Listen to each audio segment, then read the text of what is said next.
I got some pot too. I don't know if you want to smoke. Smoke some pot. Sounds good to me. All right, welcome to this episode of the Nonsensical Knowledge Podcast. I am here with my man Johnny Nesel. What's going on? Owner and founder of Flipper's Barbershop, located at 97 Congress Street, Troy, New York. Johnny, what the fuck is good, bro? What isn't? Yeah, listen, I am pumped to have you back on the podcast, do a proper episode. Last time we kind of had some sound issues, and it just wasn't a great episode, but I'm fucking pumped to have you here, man. I'm excited to be here, bro. So it's good. What's new with you? How are you? I'm doing pretty well.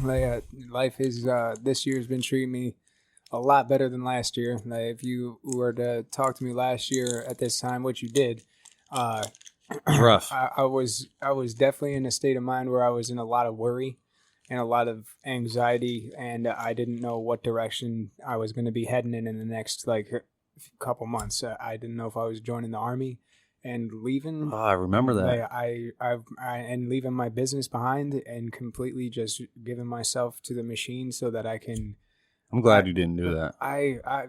At times I am too, but at other times it's a conflicting thing in my mind. So it always has been, it always will be. Is it because you feel the need to serve, or is it because you need that challenge? To me, that's where I would be able to be set free to challenge myself to my absolute extreme, to the absolute max. Jump out of an airplane going X amount of miles an hour, land on this target, and execute this object. So you think you'd go airborne? I would do every single thing absolutely possible that my body would limit me to do. So I really wish that when I was younger, when I love my life as it is right now, don't get me wrong, but in another reality, I would be in the Army, and that's just that. I don't know why, but something has always drawn me to extremes in life, and that seems to be the most extreme that you can get in this world, and testing your body's capabilities, and seeing what you are truly built out of. Yeah, man, it's testing your mental. Like Dusty, for everybody listening, this is Dusty. Dusty also climbed, how many mountains now? He's climbed 56. 56 fucking mountains. Yeah. And his bark still works. Yeah. Yeah, man. Well, this is something I was talking to your mother about earlier, was that it really is inspiring to see, because a lot of people don't have the will or the power. I don't want to say the power. Everybody's got the willpower. A lot of people don't have the fucking drive to do some of the shit you've done. Yeah. And I could see where the Army could be that ultimate challenge. Yeah. I obviously don't want to see you join the machine, but at the same time, obviously your personal decision, Yeah. When it comes down to that, when you asked me the question, I had a 50-50 answer. It was half the challenge and half all right, I have this life, and all of these other people around me have this life, and why is that? And it was ingrained in my head that others had sacrificed themselves in order for me to have the freedom that I have now. And my grandfather was one of those people, and he passed away a couple years ago. And I thought that would be a kind of a legacy thing that I would carry on, and it ended up not being that. Yeah. Yeah, sometimes it doesn't work out that way, man, and life takes you where it takes you. But that's actually going to, we'll get to how you got to this point. Tell me a little bit about how your journey started into becoming a master barber. All right, becoming a master barber, I was at the worst part of my life. And but not at the very worst part. It was just after. It was about 16 months after the worst part of my life happened. I had hit a rock bottom, and I had been using drugs, and I had to get off of them. And I put myself through 16 months of inpatient rehab, and got everything out of me that I needed to get out of me. And I had completed going to detox, doing a 28-day rehab, and then 9 months at a TC, a treatment center. And then after that, 6 months at halfway house, and then 3 months of outpatient at a homeless shelter. And while I was at that homeless shelter, I was riding the bus, going back and forth to meetings and to work to figure out what it is that I'm going to do with myself. And one day I look up after I was playing a little game of chess on my phone, and I look up and there's an ad on the bus and it says Austin School Spa Technology. And I had just gotten my hair cut at Vinny's Barbershop in Malta. And I walked in there. I had an amazing experience. Like I was. This is Vinny's? Yeah, like Vinny's in Malta. I grew up with his wife, Marilyn. Oh, that's awesome, man. Yeah. She's an She's an absolutely awesome wonderful human woman. being. Yeah, awesome human being, bro. But yeah, so Vinny's Barbershop, Malta. So I go in there and I feel like part of a family, like immediately, like boom, like you get greeted by 3, 4, 5 people. They all say hello. They all ask you questions. Like you feel like you're wanted there.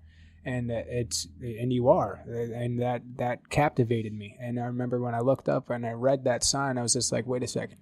If I make myself able to do that task, then I can be in that environment all the time. And that way I'll be able to grow, prosper, and have a decent life for myself without having to break my back or really have sweat on my brow.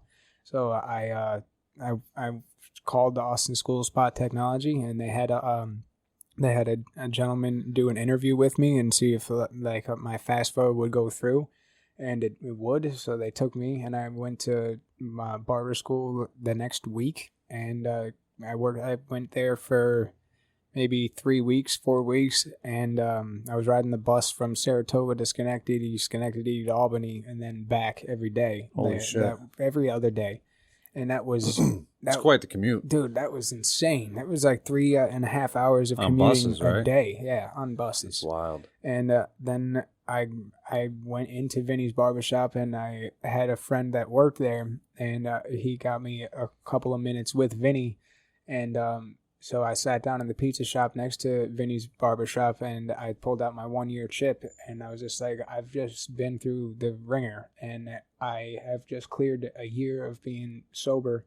And I'm looking for an opportunity to make money. I'm looking to make help. Right. I need to make it. Right. And what you have going on is something that I'd love to be a part of, and I believe that I would add great value to it. And he was just like, okay. He's just like, what are you doing on Tuesday? And I was just like, I have school. And he was just like, okay, then how's this day or that day? And we agreed on a day.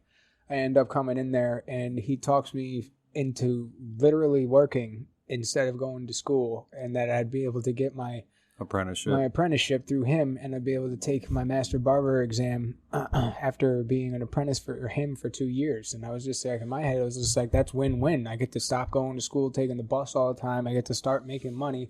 I get to learn how to do a trade. I get to do all of this awesome stuff that you're picking up a lot of skills. Yeah, like you're learning how to interact with other people in a business setting in a professional manner. You're trying your best to blend in with everything else that's around you, and when everything else around you is elevated to a level that you're not at yet, the only thing you can do is rise to that level. Like you just keep going up, and so that's what ended up happening. I worked for Vinny for 5.5 years, and I ended up getting my master barber license after I worked for Vinny. I didn't feel the need to go get my master barber license until right, because you're probably making a living. Yeah, I was comfortable. Like I was good, and then one day I wasn't good. Like I hit a depression part in my life, and I had fallen off with my consistency, and I hit a depression part of my life, and I had a couple bumps in the road. I had to correct that, and during that correction, I found myself working at Patsy's Barbershop in Albany, and while I was doing that, I had the plans of opening up my own barbershop. It had been tooling around in the back of my head for the past 2 years because I had been working in Vinny's Barbershop in Saratoga.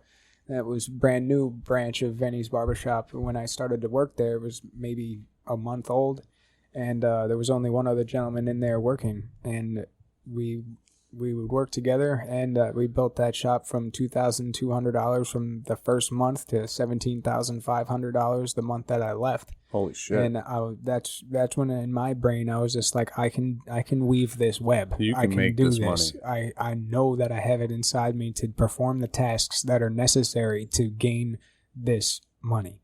So I put everything that I had into the barbershop. There was an empty storefront on the corner of Congress and 4th in Troy, and I lived on top of it.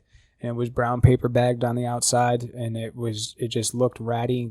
They had old bathroom tile floor throughout the 1,000 square foot storefront. It was just dilapidated. It didn't look nice. It was crap. But no, for anybody listening, if you're from the area, he's talking about right across the street from Mannery's, right next door to I Love New York. Yeah. Well, I Love Troy, New York pizza now. It's the dopest location that you could fucking have for a barbershop here in Troy, New York. Like, we'll get to that point, but go ahead. Yeah, tell me about it. So like that was awesome, because like all I had to do was talk to my current landlord and say, hey, like I've got an idea to put a business in where you have an empty space. And they didn't really even ask too many questions after that. They were like, okay. And I was like, can I see it? And Victor, he was just like, yeah, of course. So he comes over, we walk through the alleyway, and we come in through the back door, and he turns the lights on, and I look around, and I'm just like, oh no. It's like I don't know. Rough shape, like, right? This is hard. But I'll work with it. And $12,000 later, then the interior of the barbershop was built into what it is now. And it's night and day. Yeah, and it's spacious, man. It's a beautiful spot, beautiful location, a lot of windows too. So it's like everybody can look in and see what's going on here and seeing haircuts going on. I drove by the other day, saw 4 barbers. I'm like, holy fucking shit. Yeah, dude, like, it's crazy. Like the way it waves, it's insane. But, so take me back real quick. Well, so at what point did you get your master barber? When I left Vinny's Barbershop and I had to work for Tragic. Okay, so now you took an apprenticeship there, and then tell me how it works. So like tell me how getting an apprenticeship works. Okay, so going about getting your apprenticeship, you have to go on myny.gov, and you have to make yourself an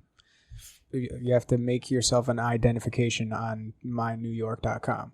And that gives you access to the Division of Licensing Services. And the Division of Licensing Services, you put in applications for different licenses. There's, I think, 32 different professions that office oversees.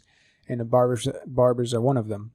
So I put in my application and submitted the unique ID number that goes to Vinny's Barbershop and Vinny's Master Barber unique ID number. And then I submitted my health certificate, stating that I went to a doctor and that I was in good enough health to perform the tasks of a barber, and as well as infectious disease control course.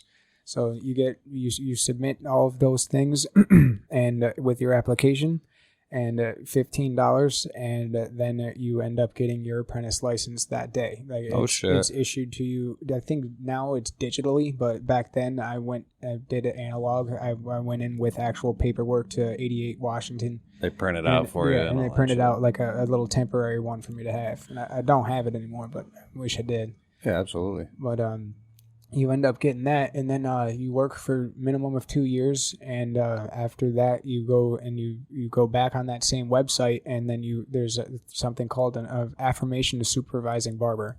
So like the barber that you were under the tutelage of for at least a minimum of 2 years, he has to sign off as saying that what you are saying is true, that you did work for him for 2 years, and he did and tutor accomplished, you. Right? Yeah, so accomplished every haircut. Did what you got to do, learn what you got to learn. Exactly, and then you go. You don't have to get another infectious disease course done.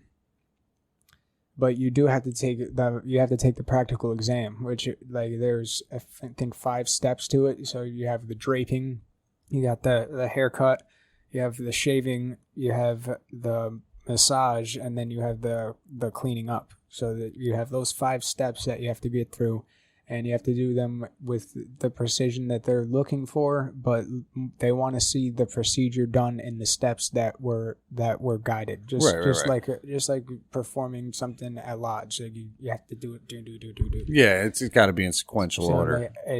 So when you're doing the 14 strokes of the face, you have to. There's 14 different places of the face that are identified for shaving with a straight razor. So you have to look at the face. You have to be able to identify these marks. And identify the marks, touch the blade to the face, shave it off, and not cut them, and continue moving your hand in the proper motion for that part of the face per New York State's regulation. And now this is a very, very dangerous straight razor. Obviously, got a fucking really, really sharp blade on someone's neck and face. Yeah, it's pretty serious, so you got to know what the fuck you're doing.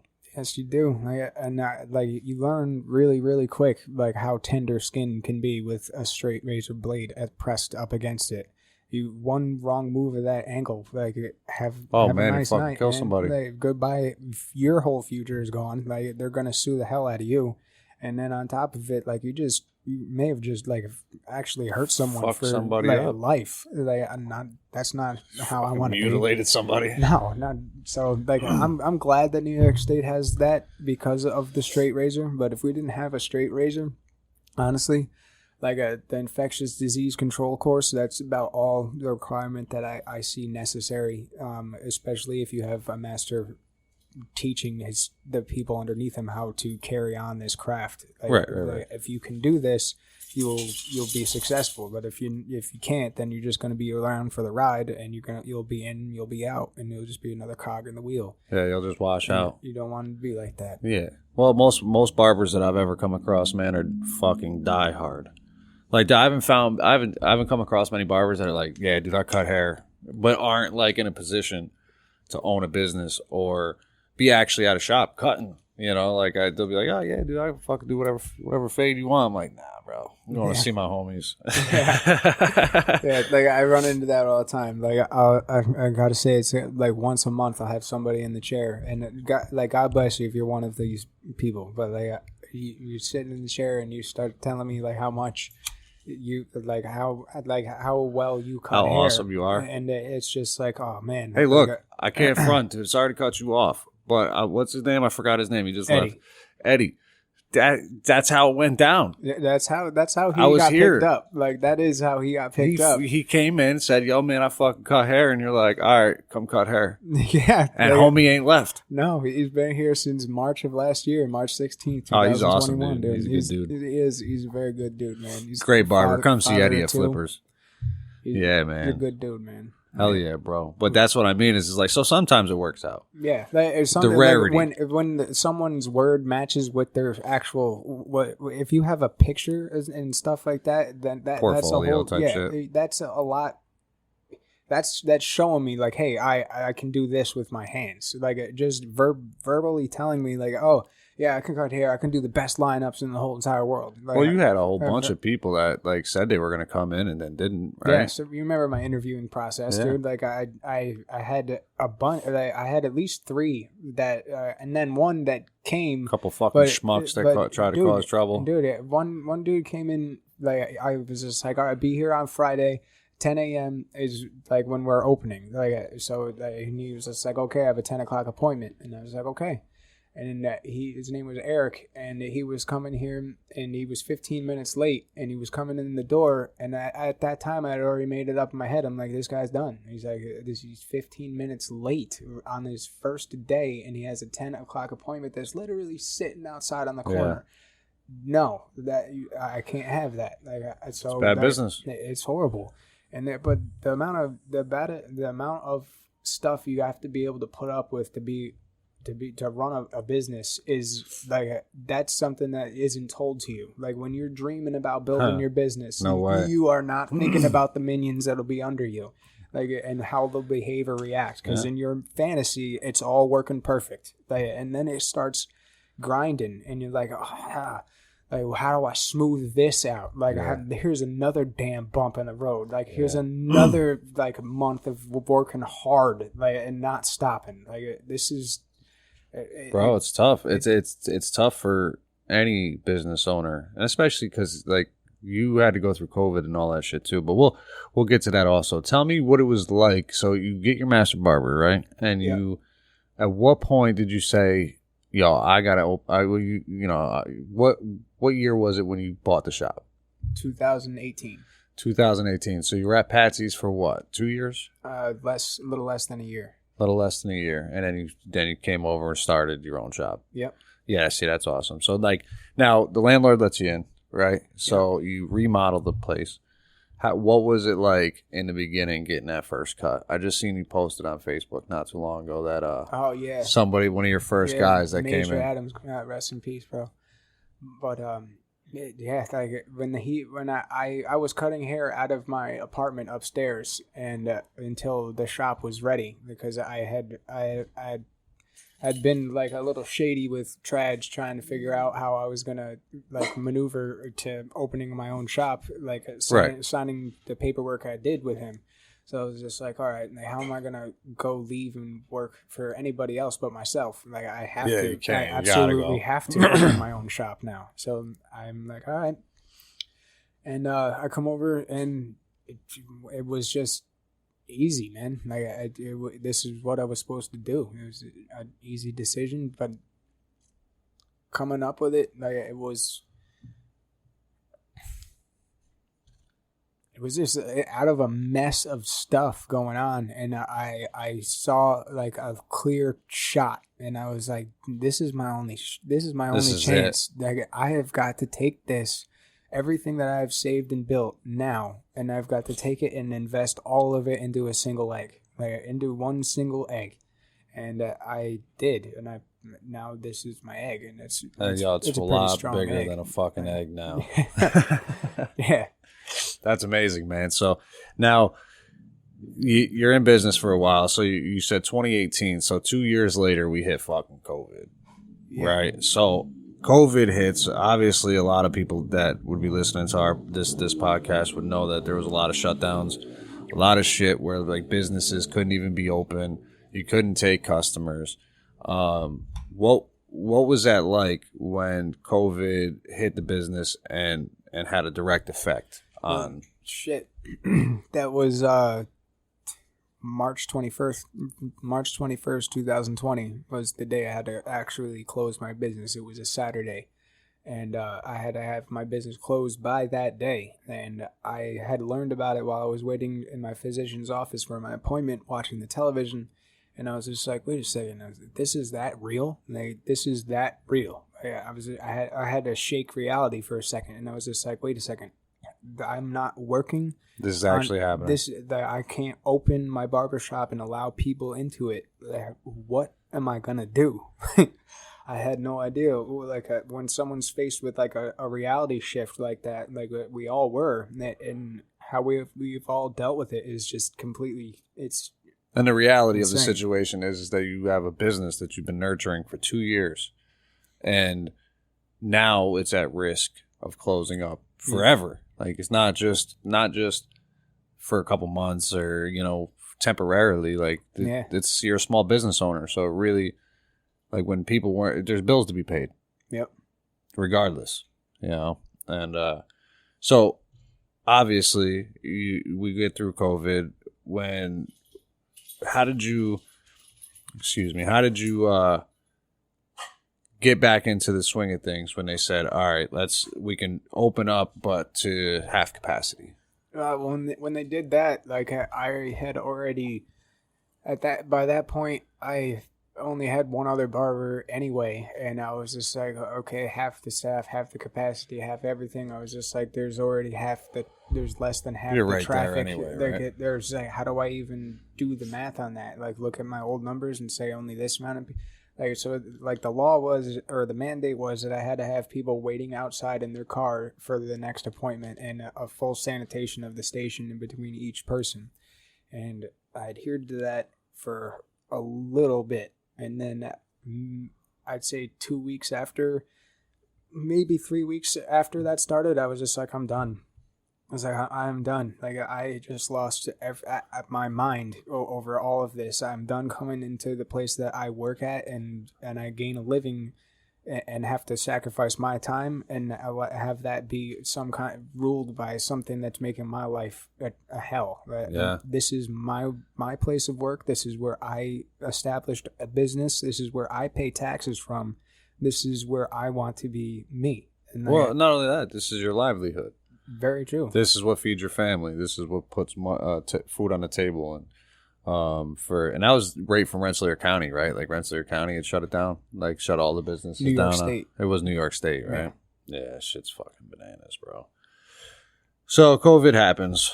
We're dealing with it. You're obviously under a lot of pressure, right? Yep. So now, how did you handle the stress and the pressure, man? How'd you handle it?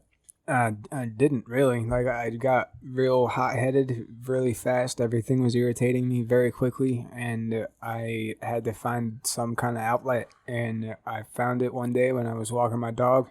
I was walking through the woods to this old spot that I used to grow weed at when I was a kid, and I wanted to just go check to just see the evidence, to just know like that's where I was. Like, yeah. And like I walked back there, and you have to walk through the power lines a little bit, and then you have to walk down this little hill and across a little creek, and it's like an island in the middle of it where a creek like separates.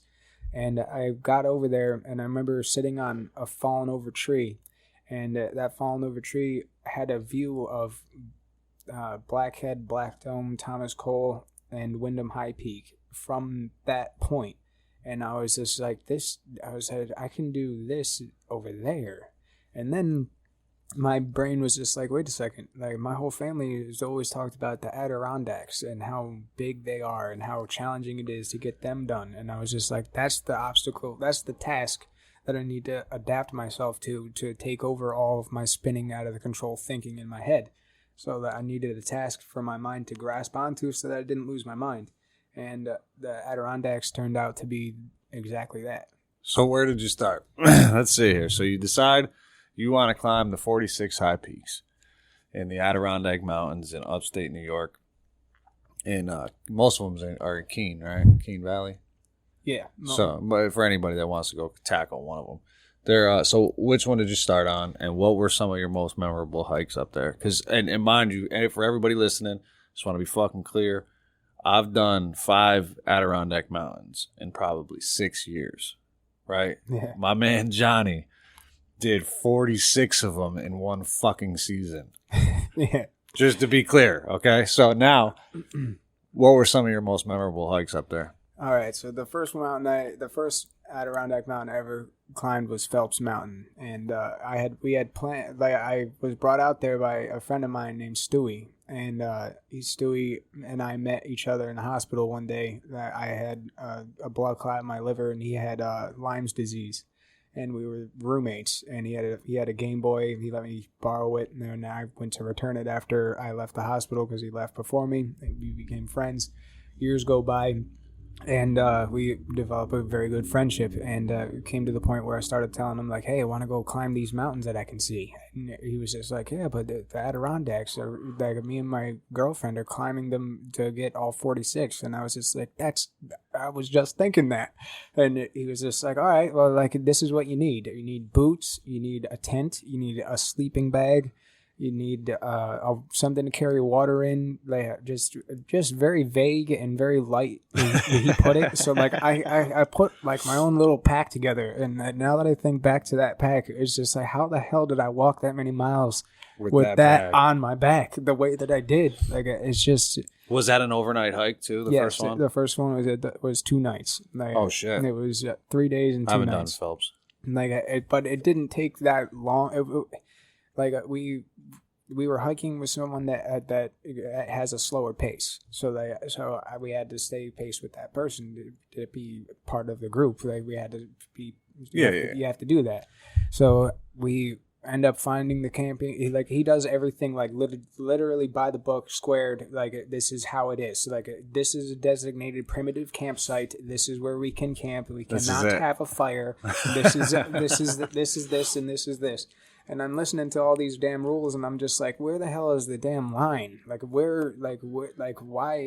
Where's the fucking adventure? Exactly, because I'm looking at this map, and the map has all these dots on it, and the dots are where the trails are, and then there's these little symbols for tents, and that's where you can camp. It's like, how the hell does anybody get lost in this? Right. It's literally impossible for you to get lost in here unless you venture off of that. Then that's where the adventure starts. Like when you walk off of that trail and into the woods, and you have to use your mind and the tools on you to navigate to yourself to your destination and then back.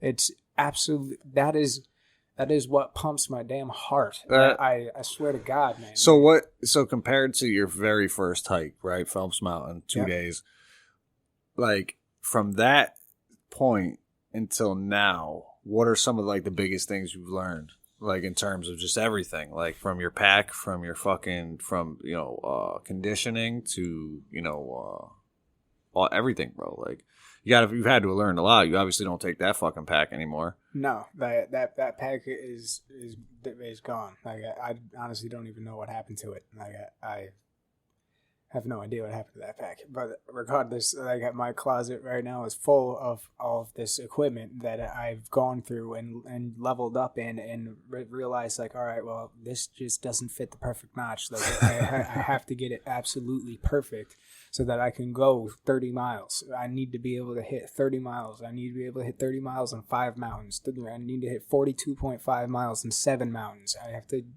get these done, right, and have it organized and be executing it in the time frame that I have allowed. Because in the beginning, when this started, I climbed Phelps Mountain on I got there May 22nd. I summited May 23rd, and then I left on May 24th.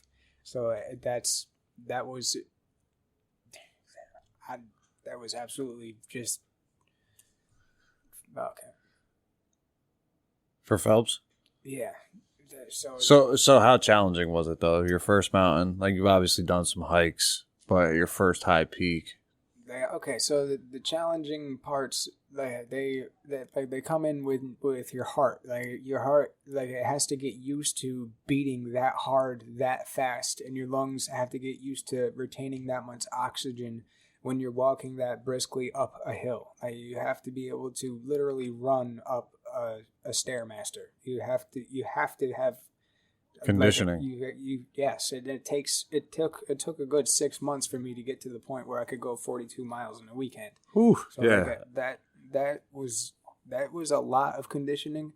And well, that's a lot, bro, because like, and I'm just not to cut you off, but like just to put it in perspective, like I did shit. Like when I think I did Cascade, the first one I ever did, right? And like it was great. It was fucking super easy going up. Like going up was fucking excellent. Like I felt great. Coming down, bro, I felt like my fucking shins were gonna explode. Oh yeah, yeah. I was like, what the fuck, dude? Every step down hurt like a motherfucker. I couldn't wait. Heels on. No, like I was wearing sneakers. Like I was so ill prepared, dude. And I was nobody tells you. Like I guess some people do have someone that teaches them that kind of thing. Like, and I was awarded that growing up as a kid, but like it had been so many years removed since I had gone and done anything like this that when I went out, I was brand new. I was naive. I might as well have been just. That might as well have not have done it growing up. Like I hadn't, when I went out into the woods the first time, I brought so much extra stuff. Like I brought books with me. Like I was going to have free time to read. And then that became like a ritual. So I would bring the same book with me every single time. And I didn't want to leave anything. I wanted everything that I had to be with me at the summit of every single one of these peaks, because it held that much value to me. And I just wanted to be able to share that with like everything and everyone in my life. And well, you've been doing the videos too. You know, the videos have been fucking excellent, man. I always can't wait for you to post them up and see these fucking wild adventures. Are you gonna? What's up? You gotta get you a fucking YouTube channel. Yeah, like for real. Day, I wish I had time to be able to take all. Like I have all 46 high peaks of the Adirondacks, all 33 of the 35ers in the Catskills, and I've got 2 of the 48 in New Hampshire. What we should do is cut out all the fucking audio, right? Yeah. Put them up on a YouTube channel and have you narrate them. Oh, that would be awesome. How fucking cool would that be, bro? That would be pretty damn cool. You'd be fucking awesome. You're going through it, so you're like, oh, at this point, I was thinking it's such and such, whatever. Bro, I've got terabytes worth of this, terabytes. Well, all the stuff that's on Facebook isn't even a fraction of what I have. I went to PetSmart earlier, man, and literally seeing somebody on their truck with a 46er. Sticker. There's people out there that want to hear this shit. Yeah, there's nearly, I think, 15,000 of us right now. Holy shit. So, you'd think there'd be more. Honestly, in 98 years now, I would assume there'd be more, but the year before COVID happened, there was less than, I want to say less than 9,000, but I know it was less than 10,000. Well, they had a big 100%. Issue up there too, though, didn't they? Dude, I was part of the issue, so I can't even bitch about it. So I was I'm going not up bitching. there I don't care how many every people weekend. are up there. Yeah, I did. It makes it crowded, dude. When you run into other people, and when you run into other people and you're on an adventure, right? And you're in the zone in your head. You are just going deep, and you are just deep, and people they walk by and they have something playing music, then that vibration goes into your head, and it's robbing you of the serenity. So I totally understand why people are mad that other people are in the woods, because it's breaking what they're looking for. They're looking for isolation. Instead of staying mad at those people, I was just like, all right, I'm going to find my own isolation. And that's when I started to learn how to do the bushwhacking. And when I started to learn that's when I started to plot and map my own courses and use a compass, use a protractor, a piece of twine, and a map, and be able to go from grid to magnetic north and be able to point myself in the direction that I needed to in order to get to where I needed to, and identify on a map where I am using something called terrain association, which you look at, you look around yourself, you look at the 2-dimensional map, and you try to orientate the map to the position of the topography around you. So if you have 2 hills on the right hand side of the map, then you kind of want to look for the two hills. Look for those 2 hills, and where are they? Are they this way? Or if you flip the map upside down, would they be over there? If so, then you can. There's just a whole bunch of different little things you can do to navigate in the woods without using any type of electronic instrument, and it's awesome. So now, how much more challenging is bushwhacking as opposed to just hitting them trails they pave out for you? Bushwhacking, usually my pace on a trail is 3.5 to 4 miles an hour, and in the bush it's 1 mile an hour. That might be a little bit faster if it's not so terrain thick. Terrain is crazy. Yeah, right? so it's uncharted. Crazy. You got to check where you are every 10 minutes and make sure you're still on course for the path that you were looking for. You gotta. There's just so much more going on. You have to be constantly on it. Because if you miss one landmark, you walk by one landmark and you're not counting your steps, moving your pace count beads, and knowing the distance that you've gone, then you're doing yourself an injustice. Because when you are turning around to come back, you're not going to know where what is or you're not going to know what to look for. And you can make yourself, really fucked up, disorientated, right? Yeah, then that happens. I got stuck on top of Mount Marshall. I was one night, this was, I think, my 31st mountain that I did over there, and I had made my own way up the entire mountain because this mountain, it had evaded me twice already because I had brought other people with me, and we had done other peaks, and that was the one I was saving for the last one.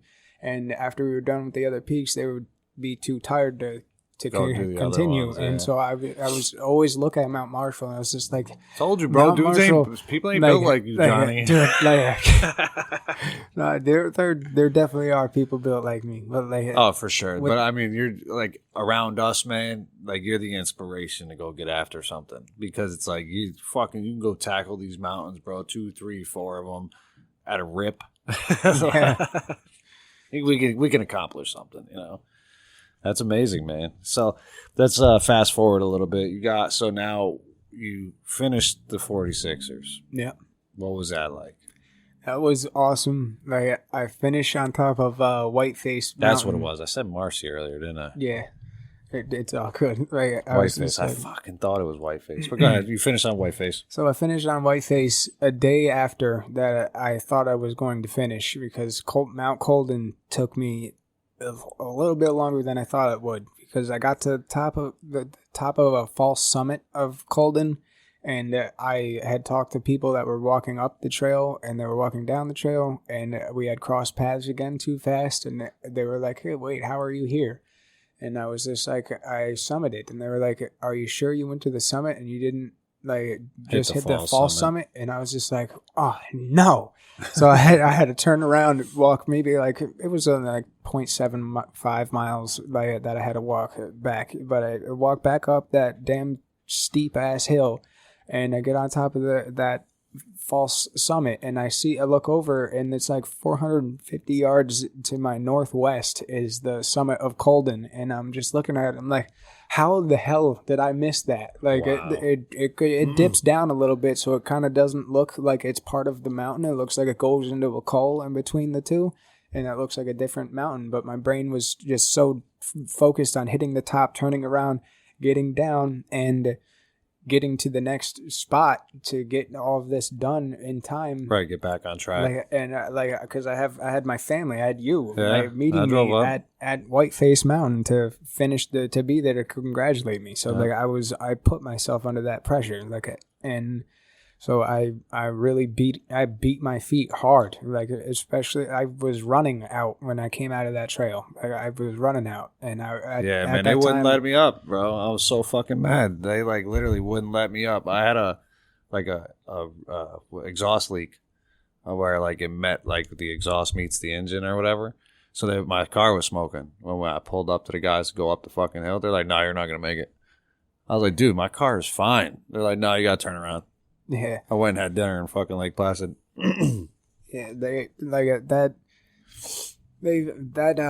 Regardless, that day, the day that I actually finished, I like nobody could drive up it anyway because the day you were there was the last day that it's open. That's President's Day. Like the day after President's Day every year, Whiteface Mountain Observatory is closed to the public unless you're hiking. Right. And if you hike up there, you got to hike it down because you can't get a ride.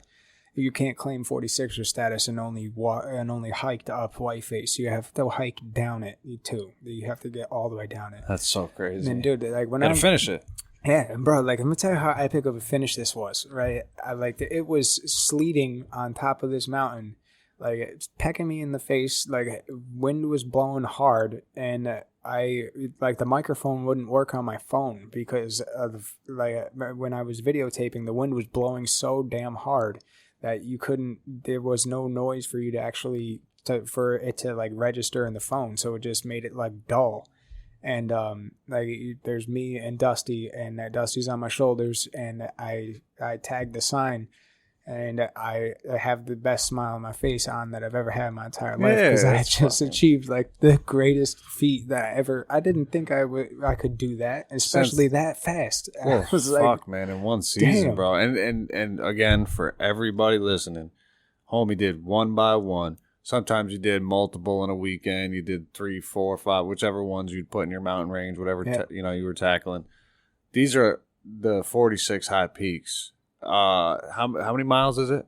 It's like 26 miles, right? Total or something for like what? Or not the whole trail. Like what's the whole system? You can do it in 275 to 310.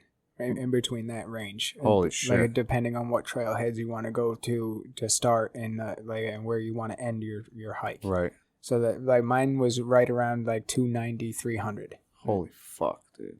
So insane, bro. Yeah, dude, it's like you look at the boots that I wore, and I've got 3 sets of boots, right? And the first set of boots I have, they look like they're peeling like a banana, like they're peeling, like they're falling to pieces. Just put me down, and they're like, don't even try to put me back on. And then I have a second pair of boots, and they have been burned from fire from me keeping my feet warm on the side of Mount Marshall, like when I got lost bushwhacking, and I had to make a camp for the night because I couldn't find the summit of the mountain, even though it was 250 yards away from it. Ooh.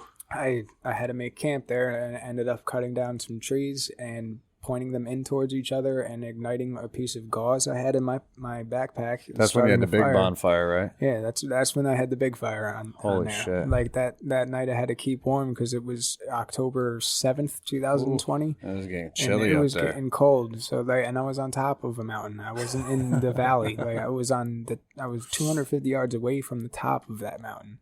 And I had made a fire, and I wrapped myself and my dog with an emergency blanket, and I waited there until morning, and I was good. Like I remember like waking up like after like the hour's sleep that I got, and looking at the ground and being like, how the hell was I laying right there with like a root sticking out of the ground right there, and just it looked like a completely different land in the day than it did at night. Oh, I can imagine. That was one hell of a lesson to learn, though. Like when you go out in the woods and you're going to walk where other people have not walked, or like there's no trail, you really please just do it in a controlled environment like I did. Like that's as in control of an environment as you can do, like and still have the variables there to have fun. So right, and not to disturb. If you're bushwhacking, you're out. Obviously, you're not. Bushwhacking does not mean walk through the woods and chainsaw shit down. Yeah, with a fucking machete. I'm not walking through with a 24-inch machete. No, we're just talking going off trail. Yeah, walking off the trail, moving live vegetation out of the way, and walking through it, and leaving no trace. Like no trace, no leave. Yeah, there's a saying. No trash. Leave no trace behind, or something like that. Yeah, leave no trace. That's the rule of the woods. So you don't leave a trace that you were there. Like the only traces that I have left that I could correct is the fire pits that I've made, because the fire pits that I've made, like I've made a campsite in at these off trail locations. So if anybody were to be walking around and may catch like a glimpse of a fire pit that I have, they may utilize that same space, and that may become eventually a popular spot. So like that's the one thing that I have done that I feel like I wish I could have been a little bit more responsible about. Yeah, but you can't always. It's not always in your control. You got to get busy and get moving too. Like sometimes you can have the time to. Dusty, what are you doing, bro? Chill out. He was like, nah, man, fuck this. Fuck this. I see him. Yeah, dude. He's awesome, dude. He's a great dog. He fucking he also tackled all these mountains, every single one of them with Johnny. So you finished the Adirondacks, right? So now you're in the Catskills. Yeah. Right? So how many have you done in the Catskills so far? I've done 33, and I did 3 of those 33 twice. And when did you start? I started at the beginning of the summer, and I think it was May. It would start May 9th this year. Whatever day Memorial Day was, this year is the day that I started.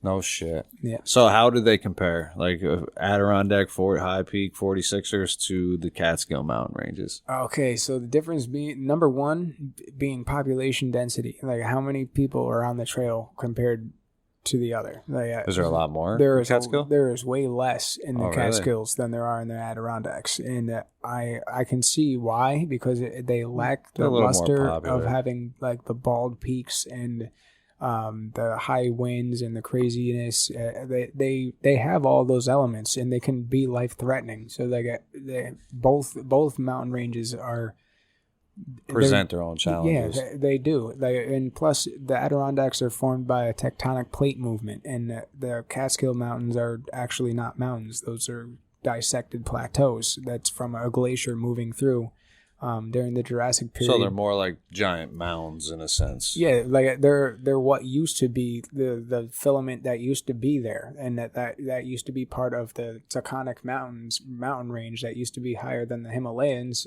Like, oh shit! During the Jurassic period of the Earth. So like when that happened, a glacier moved through and carved out all the tectonics, and it deposited the dirt where the Catskills are, and a glacier moves through that and forms the geography that's there. And it's absolutely, you can see it because none of the peaks come to an absolute point. They all have like a kind of a bulbous type of look to them. It's rather odd, but you don't see the jagged peaks like you do. Well, it makes sense though, because like you said, these tectonic plates are pushing them up like a peak, like an actual peak. These ones are being pushed more so the surface of the ground is being pushed, not coming up through, like a tectonic plate. Yeah, so that's fucking wild, man. So obviously you said they're not as hard as the Adirondacks. They're just different. They each have their own equal challenges. Like there's less of them, and they're not as high. There's 500 feet more. They have to be 500 feet taller to be a peak in the Adirondacks than a peak in the Catskills. So if you're going to do any peak in the Adirondacks, you got to look at 4,000 feet. Like if you're looking at any peak in the Catskills, it's got to be 3,500. So. Like there's those differences, but keep getting into nitpicking about which one of them is harder.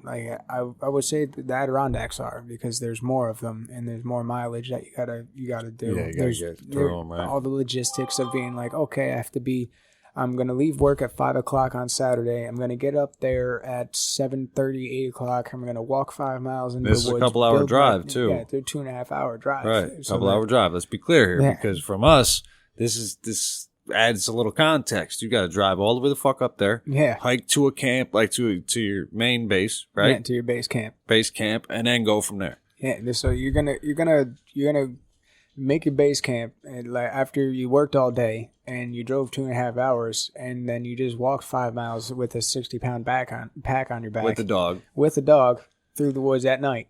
And built your tent up, and now you're filling your water bottle up with spring water, and you're finally getting that fresh mountain water in you, and it's there's no freer feeling to me than that. When I get to lay my sack down for the labor of the day is done, and I'm done collecting the firewood, and I'm done doing all of it, and I'm laying in that tent. That is the most serene I can feel. I didn't even hike a mountain yet. And I feel that. I go out and I look up at the stars. But that's a win. So clear. Well, you started with a win too, though. You won. You got in there. You drove up there. You got, and then you're ending the night on a win. And yeah. Like you said, you're getting to see that beautiful fucking universe out there. Hell yeah, dude! I got to see the Milky Way galaxy the first time in my life on Saddleback Mountain. There's a rock slide coming down on the south side of it. And I was walking down that, and I look up, and I can see milk in the night sky, and all these stars speckling behind it, and the colors. Fucking amazing, isn't it? It was breathtaking, man. I honestly haven't gotten another view of it that good again. I did a couple months ago when I went to Pulaski and go salmon fishing, but it was that was breathtaking, dude. Oh, I can imagine, man. When I was up in Ausable, same thing. It was fucking beautiful. It feels like you can just. It looks like those pictures you see online of just the Milky Way going over top of you. Yeah, fucking amazing. Yeah, man. So, couple questions, right? Real quick. What's some of the weird shit you've seen out there, or heard, or thought you've seen? Have you thought you've had any weird experiences with animals or? Yeah, dude, there's some crazy shit that goes on in the fucking woods. So what's up? Hit me. What you got? So, the craziest thing I ever came across, I was headed into the Denning Road entrance into the Catskills, into the bushwhack range of the Catskills. And there's the Neversink creek that runs through there. So like I'm walking down the side of this creek on what's called Fisherman's Path. It's not a registered trail. It's not anything except for just where fishermen have walked, and it walked so much that there's a trail. And I start walking down this trail, and I'm like, all right, I have to get Friday Mountain done.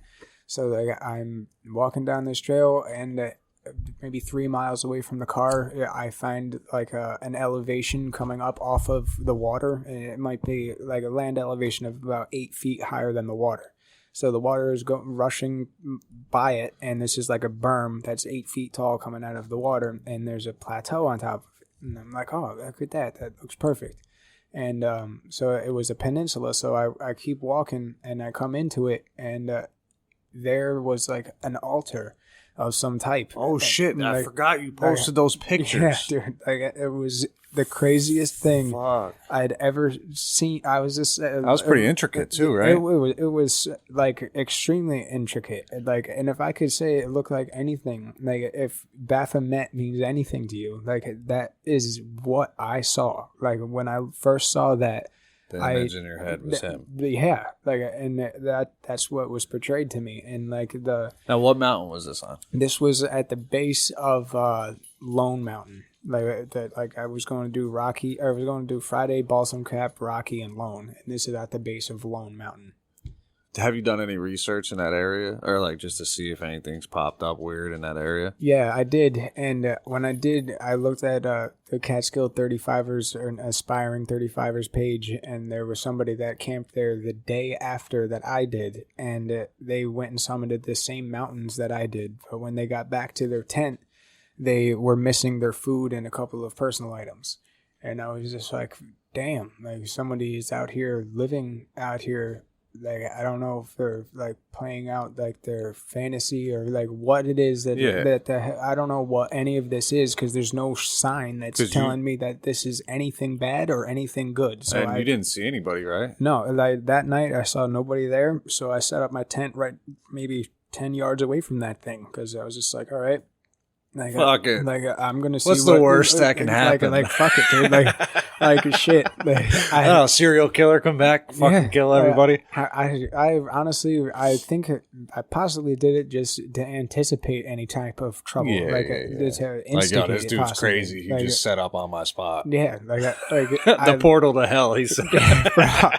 And then I end up going back here, and I take my friend Ryan Wilson with me, and I come back to the same camping spot, and I show him this, and but the night we walk in, there's all these people there, and I walk by one of their tents, because I have to go set my tent up, and I walk by one of their tents, and they're like, "Hey, who's there?"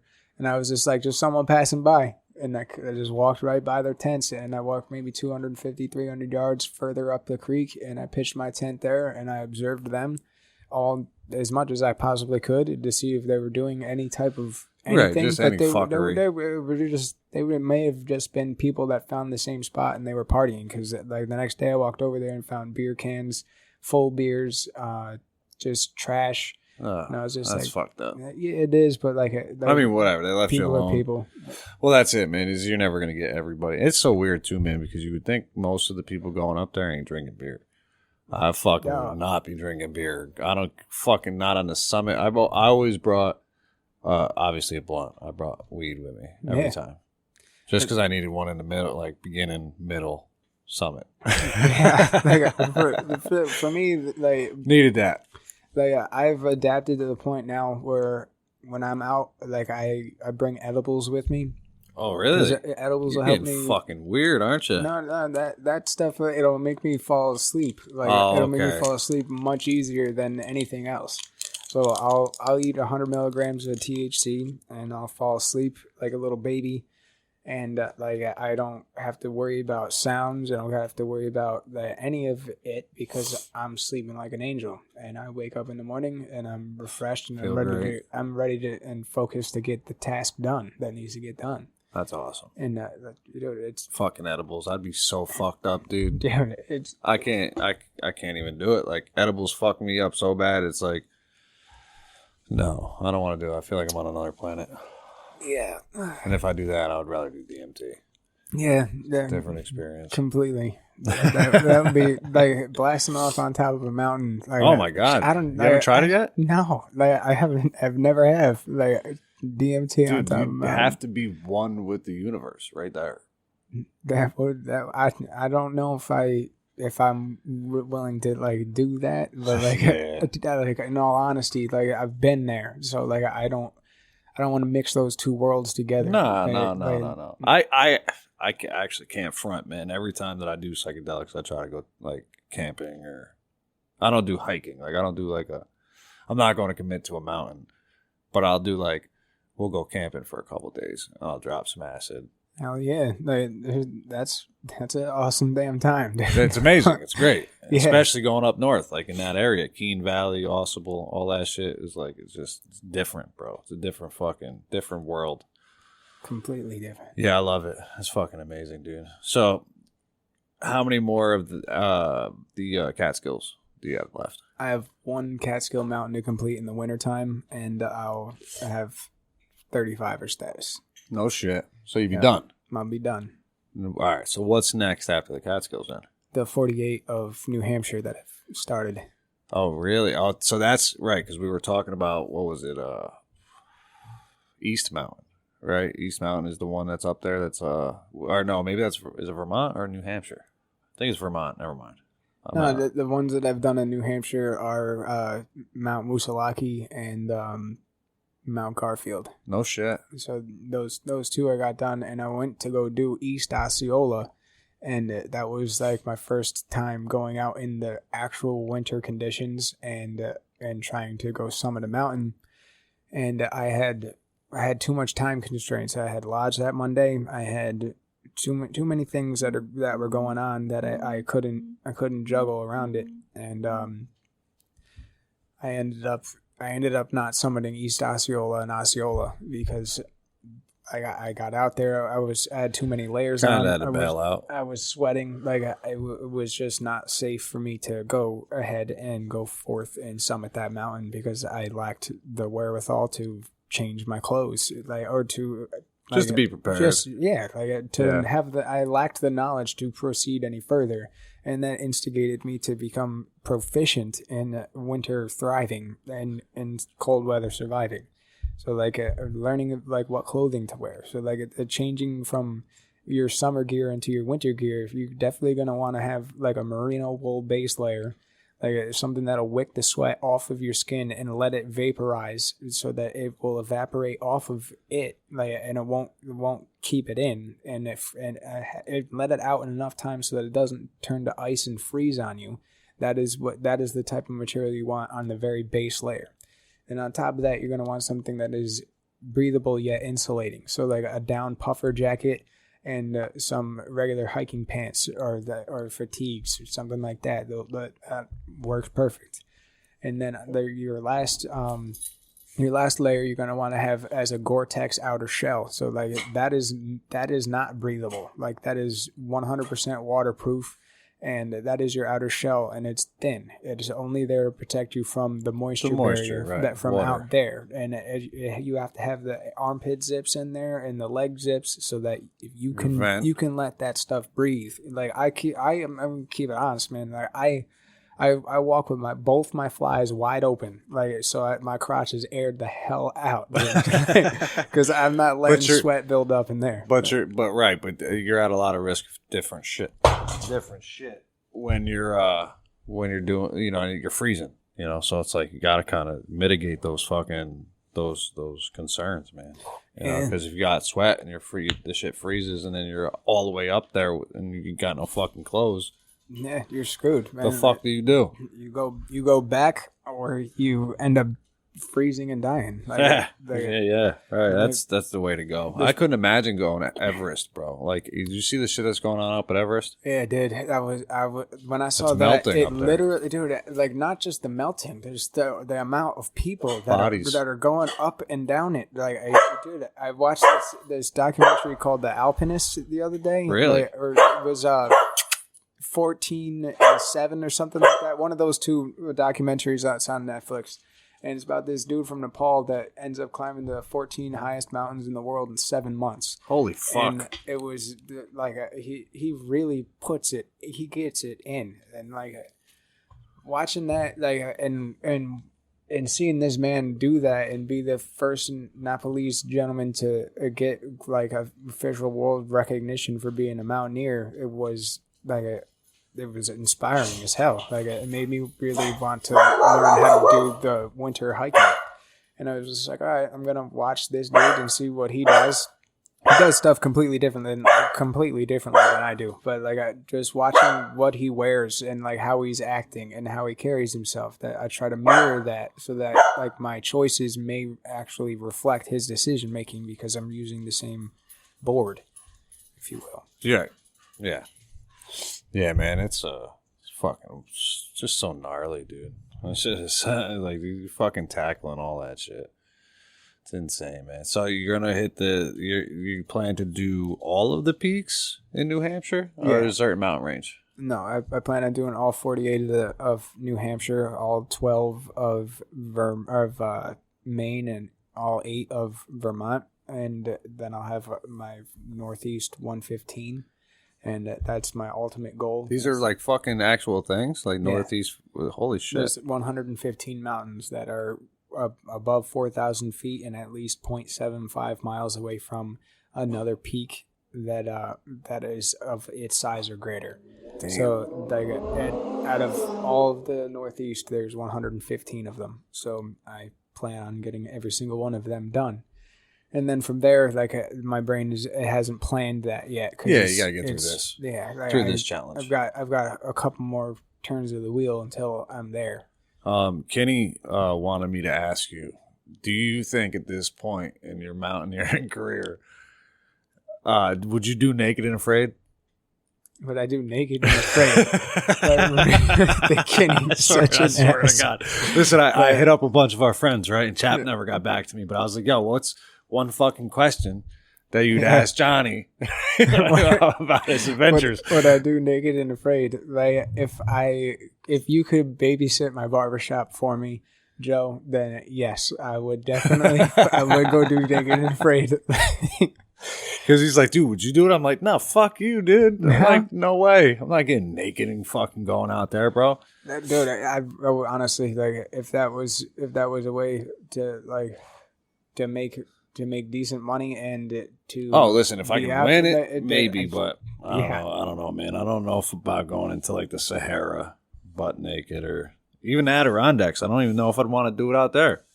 Mad bugs, mad mosquitoes, bro. No, you're 100% right on that.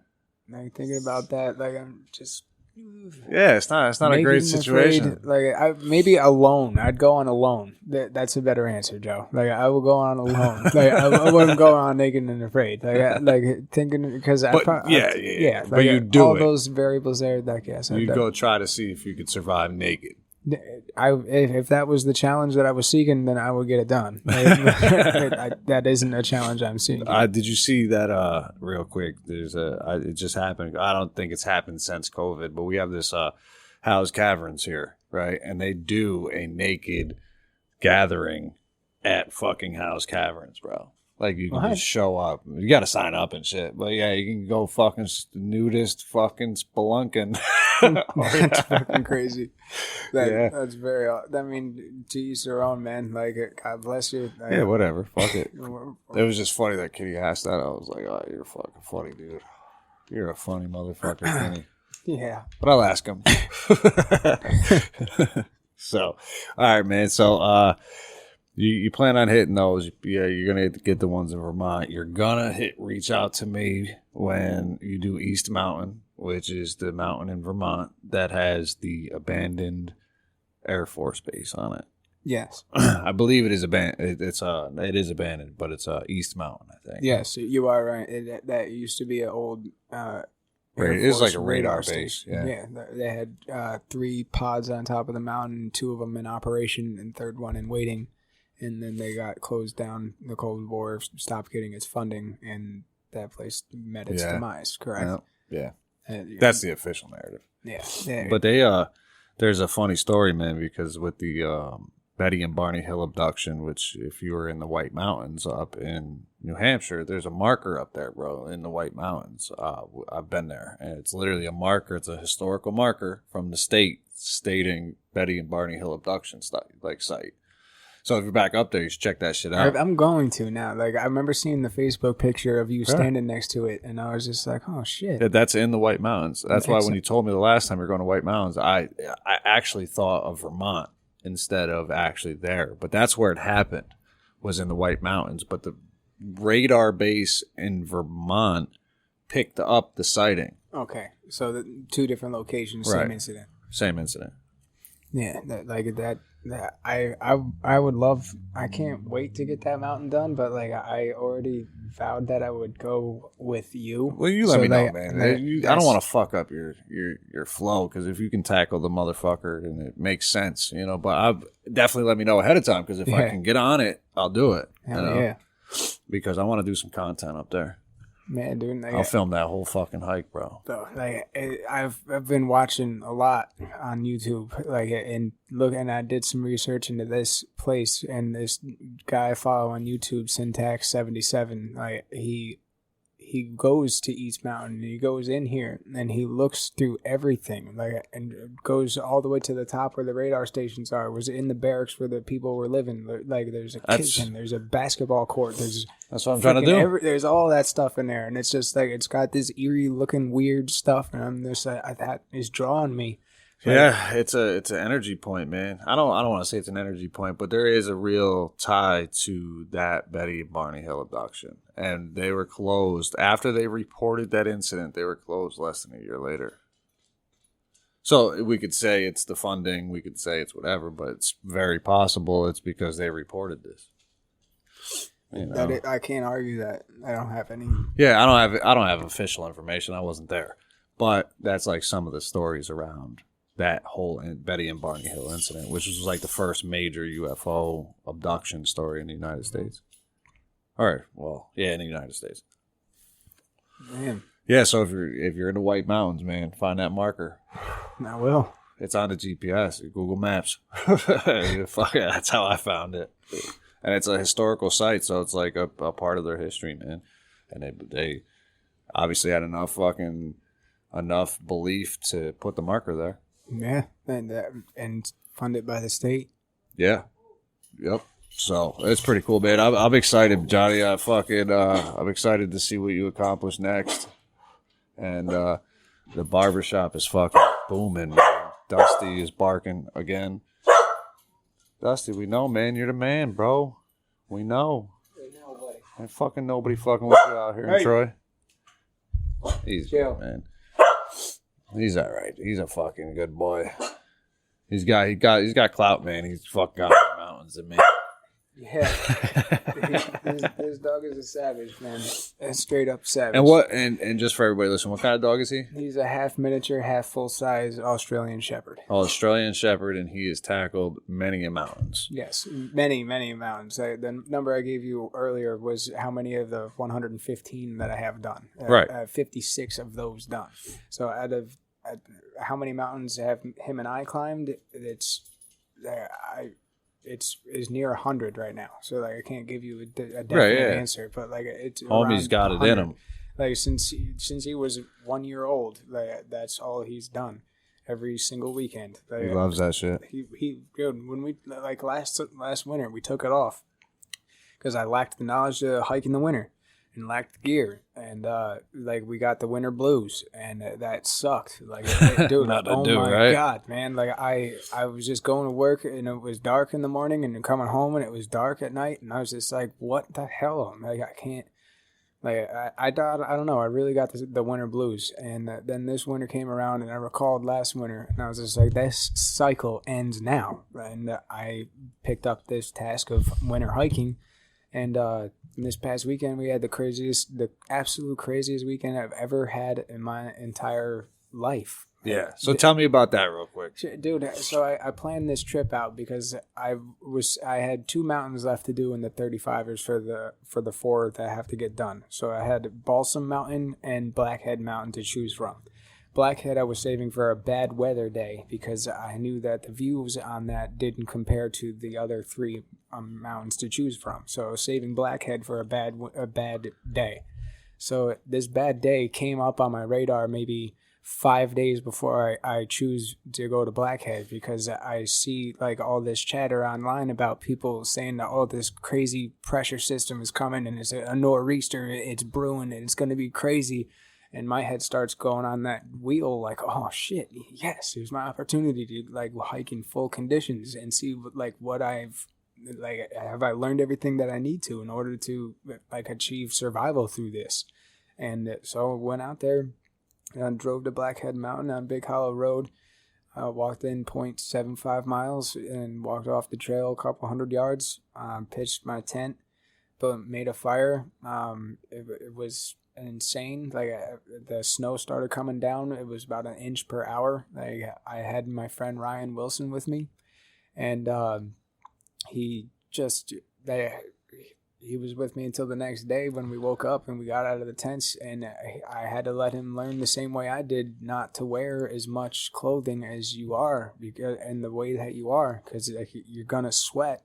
And that sweat, the second we stop, is going to freeze, and you're going to be cold. And you can't combat that cold. You don't make enough energy to combat cold. Yeah. That's why you go in a hypothermic state, because that's... And there's a long trek back. Yeah, that's the problem, is you're soaking fucking wet and you're frozen because...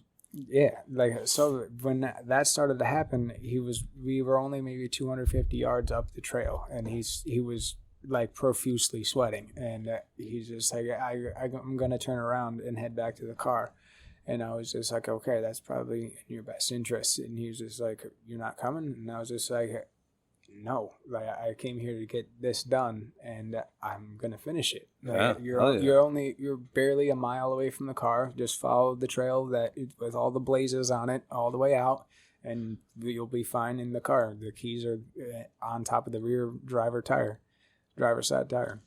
So he walks down to the car, and I'm going and I summit the mountain, and I'm coming down the mountain like after the craziest night of my entire life. Like the snow flying around just looked like everything was white and there were black specks. Like it didn't look like it was snow. Like it looked opposite in contrast. And how high up was this? This was 2,900 feet, 2,700 feet. Some fucking weather up there. Dude, yeah, you're getting some crazy weather. We ended up with 14 inches when we woke up in the morning. And it took me a half an hour to get outside of my tent to get my clothes on and get outside of the tent. It took me 30 minutes to remove the snow from the roof and the sides and make sure that none of the snow ended up inside of my tent.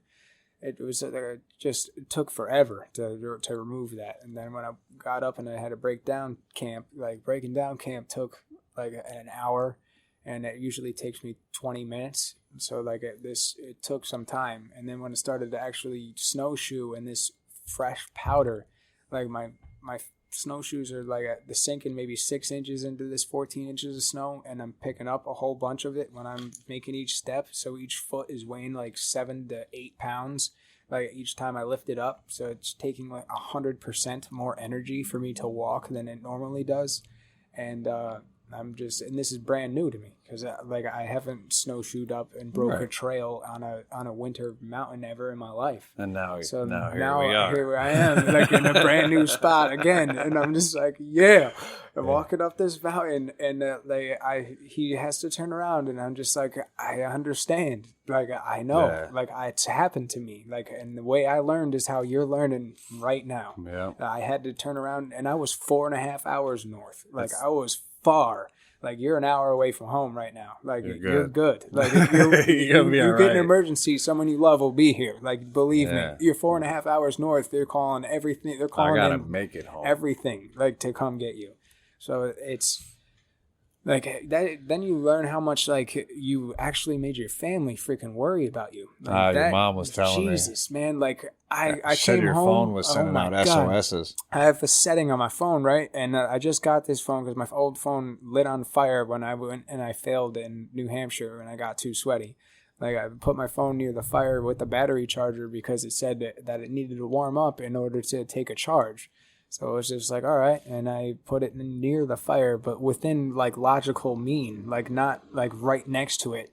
But what ended up happening, like it collapsed and a stick fell on top of my phone, and I heard a tss and a pop. I look over at my phone and it had a burn mark, like it was completely like right through it the was screen, torched. probably, right? Like I had it over there for like a month. It was just torched, and I couldn't use it anymore. And I was just like, son of a bitch. But thank God that's why I have a satellite like communicator, because like without that, like then I wouldn't have been able to get out of the jam that I got in this past weekend. Right, like, parking on a no access road. Yeah, parking on a seasonal road that closes November 1st. Rookie move. And like I drove by the sign. And I'm just like, you know what? I'm like, totally badass, dude. There's 9 other cars in this parking lot. Like, this thing is good. definitely 100% not just seasonal. Foot and a half take care later. of this shit. So, like, I get down off the mountain, and there's Ryan, like, just sitting inside of these 4 Asian women's car, because they were doing the mountain clockwise. I was going counterclockwise. I met them on the mountain. And then I get down off the mountain to see them in their car stuck next to mine, and Ryan is sitting in their car. And I was just like, what the heck is going on? I packed a shovel. Like I packed like wood to like rock the car if we had to like move the car. Right. I packed like a whole little kit so that in case this happened, we get out of that jam. And they had 4.5 hours to like do that. But like his idea was to like to get them out of it, to get them turned around, because they didn't back into the spot. They drove straight into it, and to get them turned around so that they would be able to tow my car out, because they had all-wheel drive. And that was his thinking behind it. And I got down the mountain and I saw how much snow was around my car. I was just like, it's illogical to even try to do anything. Like, unless I'm going to spend like the next 6 hours like shoveling 250 feet. Like, there's not, like, it's just stuck. And I have to find an alternate means of getting out of here now. Like, that's all that means. And to him, that meant sheer panic. And his brain went into like, but it's one of those things. Like you're in a remote spot, and it's man. 100% understandable. Like I 100% start to feel understand. like shit. The world's closing like, in on you. Dude, yeah, Gonna like, die in the woods. Yeah, and when that pressure starts happening to you, bro, like you start making really foolish decisions, stupid ones, and it's called droning. Like when you start droning, bro, like you get in this state where you make like irrational stuff like happen, and that's what happened to him. So like I fully understand what happened, and I respect him for going out and sleeping in the worst storm of 2022. Like, period. Like, yeah, that's an accomplishment, man. That's a win. That's a definite win, bro. Like, no doubt, man. Like, you had the balls to go face that storm. Like if you were in that tent, like I don't know, like. The edibles that night, they didn't really work. So like I was awake for the majority of the wind blowing and shit. And like when the ice was hitting the side of it, it sounded like sand, like it hitting glass. Oh, like, no. like, and that's all terrible. it sounded like, man. And but regardless, I get down off the mountain, and there's these 4 Asian women, and Ryan has blown the transmission in their car, or got it too hot and locked it out, one of the two, and the car won't start anymore. So there's 4 women here that have no source of heat, that just drove here from New Jersey, that holy shit that don't speak the best English at all, and they're in a redneck neighborhood.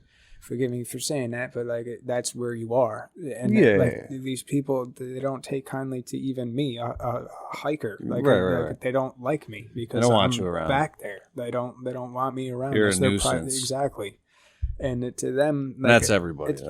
and to them, like that's just a bad situation to like go walk down the street and knock on a door and ask for help. Like you're putting yourself in a bad situation. Your like pops got everybody out, right? Yes, my dad ends up coming down there out of sheer instinct. This dude knows that I'm going to be stuck, and he ends up driving down to Maple Crest into where my car is, and I am realizing what's happening with Ryan and these women, and that because he's explaining to me in chunks, and I'm not putting it together, and then I finally put it together. He's panicking. Yeah. Like yes, he was in a panic mode. It happens, and it does. Watching that, I was just like, I was clustered in my own head because the energy was vibing into me, and I was just like, oh man, like. Shut the fuck up. Let's just figure this out. Exactly. And so then when the shut the fuck up thought came into my head, there was my dad. Like I saw a tail light, and I was just like, perfect. Bang! I was like, that's the way out. Like, and just before that that's had the happened, universe. I had paged an SOS on my actual Garmin. Like earlier, I hit it on my phone because I have a setting on there, and I accidentally hit it, and my mom got worried and everything, but. Regardless, I actually paged a real SOS on my Garmin Instinct Mini, and said that there were people. I texted that there are people here at this location in a car with no heat, and they sent a sheriff, and the sheriff came like 10 minutes after my dad got there. So I'm loaded in the truck, and I talked to my dad, and my dad was just like, yeah, go get the ladies, and we'll bring them to the hotel. And so I went and told the women that my father would get them out of here. And they grabbed their packs, left their car there, and we dropped them off in Wyndham at a hotel. And they were grateful. And I went back yesterday to go get my car, and like just reminiscing all of that. It's just like wild, man. Like, and during all of this, like I conquered getting that mountain done. It was awesome. And you still fucking completed it. Still got it done, but at what cost? It's just like yeah. I mean, like, look, it was like it was enough of a lesson for me to learn to like. You're pushing the limit right now. Yeah. Right? You are literally touching the edge. But you need that sword. experience, though. True. So you probably learned a lot. Yes. Right. So now you got one more winter hike to get your fucking, what is it, 35? Yep. So yeah. So you're going to tackle that one. You'll know kind of what to do now. And you won't bring somebody that's going to quit halfway. Or not quit. I don't want to make it sound. That's still a big deal, dude. You know what I mean? Like going out there, sleeping in that storm, and hiking back. Like that's just wild. But unfortunately, we gotta get this wrapped up. I have another fucking podcast with Katie tonight, and I gotta drive to fucking Kenny's house on the other side of the planet. So that sounds fun. Yeah, he's in Half Moon now, man, and it's so far away. Damn, man. Yeah. You moved him Half Moon? Yeah, he's not like, well, he says it's Waterford, but it's Half Moon. Oh. But yo, for anybody listening, man, yo, this was huge, man. I'd love to hear the story. I would love that. Like, let me know when you get this next fucking winter one done, and that's it. I wish you'd have told me you had one more left. Yeah.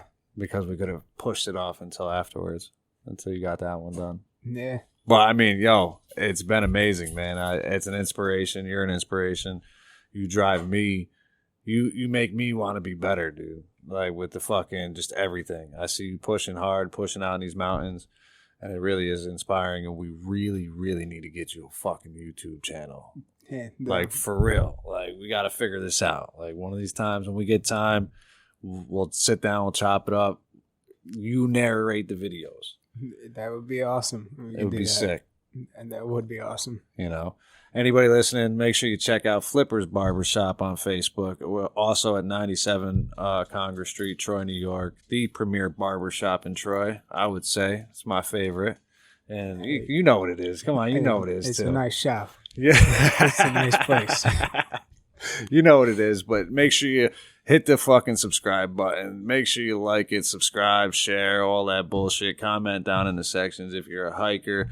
Hit us up. Hopefully you learned something. Johnny, I learned a bunch. Thank you so much for coming on the podcast, and we'll see you next time. Thank you. Thanks, bro.